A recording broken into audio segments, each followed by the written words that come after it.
سے حضرت ابو ہریرہ رضی اللہ عنہ نے کہ رسول کریم صلی اللہ علیہ وسلم نے فرمایا، قیامت اس وقت تک قائم نہ ہوگی جب تک سورج مغرب سے نہ نکلے گا۔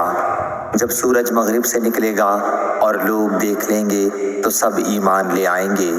یہی وہ وقت ہوگا جب کسی کے لیے اس کا ایمان نفع نہیں دے گا جو اس سے پہلے ایمان نہ لایا ہوگا یا جس نے ایمان کے بعد عمل خیر نہ کیا ہو۔ پس قیامت آ جائے گی اور دو آدمی کپڑا درمیان میں خرید و فروخت کے لیے پھیلائے ہوئے ہوں گے۔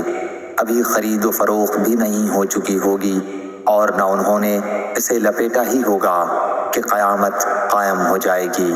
اور قیامت اس حال میں قائم ہو جائے گی کہ ایک شخص اپنی اونٹنی کا دودھ لے کر آ رہا ہوگا اور اسے پی بھی نہیں سکے گا۔